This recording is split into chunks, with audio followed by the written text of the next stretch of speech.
Il y a un deuxième plan qui est venu, Quel est mais qu'on n'a jamais vu, un accord qui a été signé entre le président Kabila et le président Kagame. Pour outrepasser tous les volets. Ce n'est pas sérieux ce que vous dites, monsieur Kamere. Si vous aviez un plan pour pacifier l'Est du Congo ou l'ensemble du pays, et l'Est du Congo, c'est toujours là où il y a l'instabilité dans votre pays, et ce plan approuvé à l'Assemblée nationale, elle n'a pas été appliquée. Pourquoi? Est-ce que c'est parce qu'il y a eu un autre plan entre Kabila et Kagame? Justement signé le 23 août 2008, 8 mois après. On va revenir sur votre plan là. Exact, on va revenir sur mon plan, mais je voudrais vous dire, le 23 août 2008, le président Kabila et Kagame, à travers les représentants. Mais ce qui est curieux du côté du Rwanda, c'est le chef d'état-major général de l'armée et le ministre de la Défense qui avait signé. Qu'est-ce qui est curieux dedans? Curieux, c'est de notre côté. De l'autre côté, c'est le ministre de l'Intérieur qui a signé à la place du ministre de la Défense, ce plan-là. C'est l'inspecteur général de la police qui a signé à la place du chef d'état-major général de l'armée. Donc ça veut dire que de votre côté, vous n'étiez pas sérieux, du côté du Rwanda, vous étiez sérieux. C'est ce que vous voulez dire? Ça, moi, je n'entre pas dans ce qui se passe du côté du Rwanda, mais les personnes attitrées ont engagé l'État dans les domaines de la défense et de la sécurité. Selon vous, pourquoi, de votre côté, il n'y a pas eu ce sérieux qui a mis le Rwanda? Et je crois qu'il y avait d'agenda caché. Je crois, et je suis convaincu de cela. Parce que je ne peux pas comprendre qu'au moment où nous sommes en discussion avec la rébellion de Laurent Nkunda, nous avons approuvé les recommandations et les résolutions après la conférence de Goma, et ne reste plus qu'à les appliquer. On va chercher un raccourci où le peuple congolais apprend à travers la radio et la télévision que les troupes d'un pays qui venait d'agresser le Congo, qui a occupé le Congo pendant plus de 5 ans, reviennent au Congo pour pacifier le Congo. Donc ça veut dire que votre président, M. Kabila, est toujours sous la coupe de Kagame et du Rwanda alors? C'est vous qui le dites. Non, non, c'est pas moi qui le dis. Moi j'ai dit si tout vous faites simplement... l'interprétation que vous donnez là, ça veut dire que M. Kabila ne peut pas gérer des choses. Il prend les instructions de Kigali. Nous sommes dans une interview. Oui, c'est une question que je vous pose. Et comme vous êtes démocrate comme moi, je respecte vos déductions. Oui, mais moi, tout simplement, ce que je vous dis... Bon, mais en tant que le futur président du Congo... merci, que Dieu vous entende. Voilà, vous êtes, quand vous partez aux élections, comme Gbagbo a dit, on ne va pas aux élections pour perdre. Vous allez pour gagner. Oui, exact. Alors, si vous gagnez maintenant les élections, qui va se tenir en novembre, alliez-vous revoir les termes de négociation qu'il y a eu entre la République démocratique du Congo et son voisin, le Rwanda? Absolument. Je dirais au président Paul Kagame que nous avons besoin de la paix au Rwanda, la paix au Congo. Je dirais au président Museveni de l'Ouganda que nous avons besoin de la paix en Ouganda et la paix au Congo. Le Congo, c'est un géant.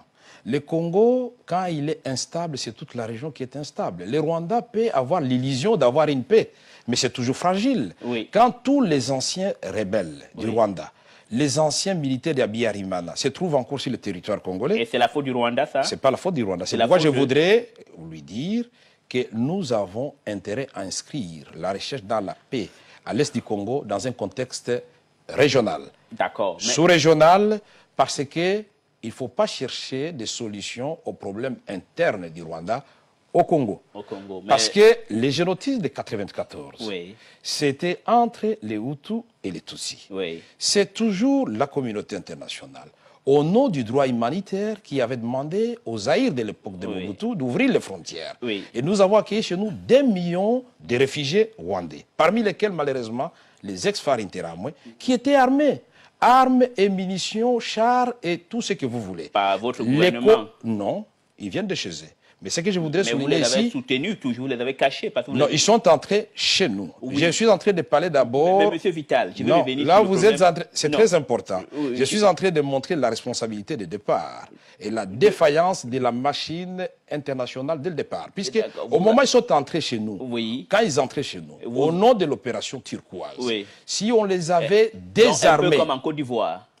Un peu comme en Côte d'Ivoire, je ne connais pas très bien la question de la Côte d'Ivoire, mais maintenant ici je parle de la RDC. D'accord. Je voudrais dire, si à ce moment-là, vous évitez ça. Si à ce moment-là, on avait désarmé les militaires des Abiyarimana, il n'y aurait pas eu de problème après. Si à ce moment-là, donc il y a déjà la responsabilité dès le départ. Mais malgré ça, à l'époque de Mobutu, il y a de mauvaises choses. Il y avait eu tripartite, et c'est Kengo, l'actuel président du Sénat, qui était Premier ministre. Il y a eu des résolutions pour dire que ces gens, on les éloigne à 150 km de leurs frontières en attendant d'organiser leur retour et que les HCR les encadrent. C'est la communauté internationale qui a dit qu'il n'y avait pas de moyens. La communauté internationale a organisé le désordre dans votre pays. J'ai dit que la machine onusienne, à ce moment-là, a prouvé sa défaillance. Donc l'ONU n'est pas une organisation honnête, alors. Donc ça crée des problèmes. Non, je vous pose, si vous dites ça que... Ça, c'est une déduction dangereuse. Vous pouvez être honnête et avoir des défaillances. Non, je peux être honnête. Non, je vous pose la question sur l'ONU. Est-ce que vous êtes content de ce que l'ONU fait chez vous? Oui ou non? J'ai dit oui et non à la fois. Oui et non, pourquoi? J'ai dit non, puisque dès le départ, on pouvait arrêter ce drame. J'ai dit oui, parce que je dois reconnaître, sans la présence des Nations Unies, ça allait être pire. Ça allait être pire. Et je suis mieux placé pour le dire, puisque j'étais commissaire général du gouvernement chargé du processus de paix. D'accord. Avant cela, j'étais chargé des relations avec les Nations Unies. Brilliant. Mais il y a un autre problème, M. Vital Kamerhe. Vous passez votre temps à accuser le Rwanda. Eux, ils ont la croissance économique, ils sont stables, mais vous êtes dans le désordre. L'est du Congo, c'est le grand insécurité. On viole les femmes chaque jour. Qu'est-ce qui se passe? Vous étiez là. Exact. On a violé les femmes quand vous étiez. Exact. Qu'est-ce que vous aviez fait? Je ne suis pas d'abord une armée, mais ce que je dois dire, sous ma présidence à l'Assemblée nationale, nous avions voté une loi pour condamner tout est érigé en... Et même